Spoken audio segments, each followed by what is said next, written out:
Russia के जो president हैं पुतिन, उन्होंने जो ग्रीटिंग्स इंडिया के लिए भेजी हैं, उन्होंने प्रॉपर बोला न्यू ईयर के लिए फ्रेंड इंडिया, और उन्होंने साथ तारीफ भी की है कि भाई काफ़ी ज़्यादा उन्होंने डेवलपमेंट की है, बायलैटरल ट्रेड के ऊपर बात की है। पाकिस्तान को भी कोई सऊदीया ने ग्रीटिंग्स भेजी हों या तुर्की ने ग्रीटिंग्स भेजी हों या यूएस पास ओपन मेजॉरिटी थी, और उसमें अब यहाँ पे देखें, जज्बात एक अलग चीज है, ऑन ग्राउंड रियलिटी एक अलग चीज है। हिंदुस्तान, भारत जो है, मेजॉरिटी कौन है वहां पे? हिंदू। इस सबसे पहले मोदी साहब ने कहा, उनका प्लान ही ये है कि मेजॉरिटी में से मेजॉरिटी के वोट लेंगे, हमें माइनॉरिटी की जरूरत ही नहीं। मेजॉरिटी में से मेजॉरिटी के वोट ले लेंगे, उन्हें जरूरत ही नहीं है, उनको डिलीवर कर जाते हैं, उनका डिलीवर हो रहा है सारा कुछ। और उसमें अगर जो उनका फार्मूला है वो बिल्कुल फिट भी बैठा है कि भारत ने तरक्की भी बहुत की है। आप एक बाबरी मस्जिद की बात कर रहे हैं, वहाँ तो हिंदू राज है, वहाँ तो मुसलमान अपनी ज़िंदगी कैसे पता नहीं गुजार रहे हैं। अगर हम पाकिस्तान के अंदर आज़ाद ज़िंदगी गुजार रहे हैं, मस्जिद के सामने खड़े हैं, नमाज पढ़ रहे हैं, सब कुछ, हमें तो अल्लाह ताला का शुक्र अदा करते हैं हम, लेकिन उनके साथ ऐसा नहीं है। तो सबसे ज्यादा मस्जिदें भी तो फिर इंडिया में ही है ना, 4.5 लाख के करीब मस्जिदें। बिल्कुल, इंडिया में मस्जिदें हैं उन इलाकों में जहाँ के मुसलमान हैं। अच्छा। जिस जगह पे हिंदू की अक्सरियत है वो वहाँ मस्जिदें नहीं बनाने देते। अच्छा। उनके इंडिया के वो रशिया से ले रहा है, 1 अरब 42 करोड़ आबादी है चाइना की। पता है उसके कुल वजीर कितने हैं? 13।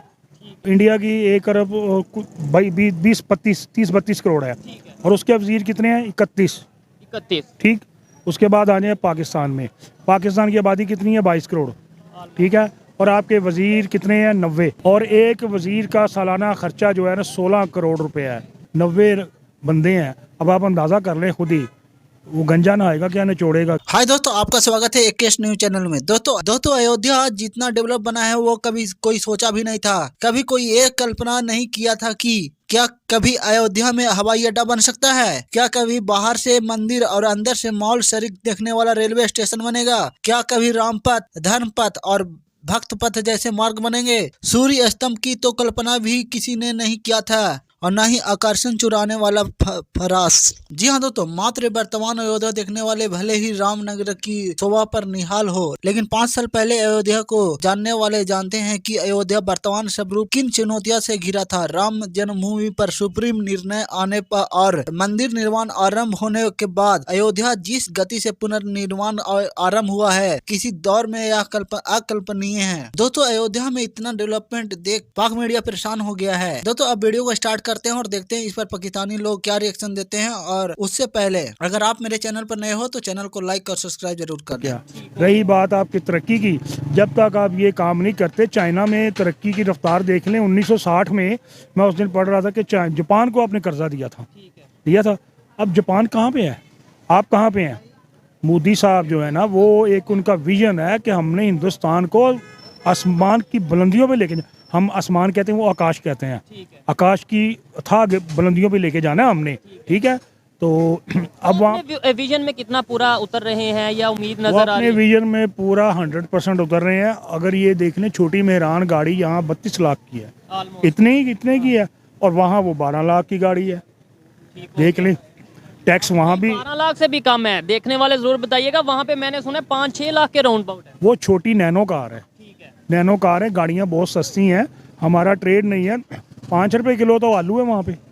ठीक है, अच्छा, आज भी ये भी है। चलिए आप सुन रहे हैं, आप बताइएगा कि हकीकत तो क्या है। वो इतना खुश है कि पूरी 100 करोड़ हिंदू अयोध्या की तरफ जा रहे हैं। हमारे लिए, हमारे मुसलमानों के लिए ये बहुत दुख की बात है। जहाँ जिस मुल्क में भी मुसलमान है उनके लिए ये बहुत दुख की बात है कि ये शर्म आनी चाहिए, हमें शर्म आनी चाहिए कि ये चीज़ नहीं होनी चाहिए थी। सऊदीया को एहतजाज करना चाहिए, सऊदी अरब वालों को, जो हमारे हेड है उन्हें एहतजाज वो करना चाहिए। मुसलमान कंट्रीज आ रही हैं भाई, मुसलमान, उनको शर्म आनी चाहिए ना, उनको लानत हो उन लोगों पे। वो लोग जो है ना स्ट्रॉन्ग है हमसे, टेक्नोलॉजी में भी आगे हैं, एजुकेशन में भी आगे हैं, मेडिकल में भी आगे हैं, और उसके अलावा टेक्नोलॉजी, मेडिकल साइंस, हर चीज़ में जो है ना उनका हमारे साथ मुकाबला इस वक्त नहीं है।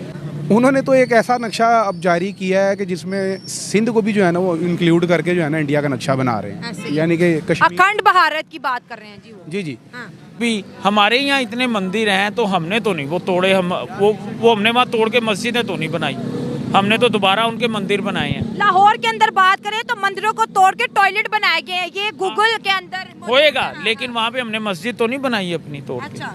वो तो फिर इन्होंने जब मुसलमानों के ऊपर जुल्म किए हैं, तो हमने उसका हल्का सा ये किया कि उनके मंदिर तोड़े थे कि ये हमारी मस्जिदें ना तोड़े, ना शहीद करें। अच्छा आरएसएस एक कट्टर हिंदू तंजीम है अच्छा और मोदी जो है वो कट्टर हिंदू है। अच्छा और इंडिया में अगर 1 अरब से ज़्यादा आबादी है, 1 अरब और समथिंग 50 करोड़ आबादी है, तो उसके अंदर 140 करोड़ है 140 करोड़ आबादी है, तो वहाँ 100 करोड़ हिंदू हैं, एग्जैक्टली बिल्कुल 10 करोड़ सिख हैं और 30 करोड़ मुसलमान हैं। ऐसे ही है।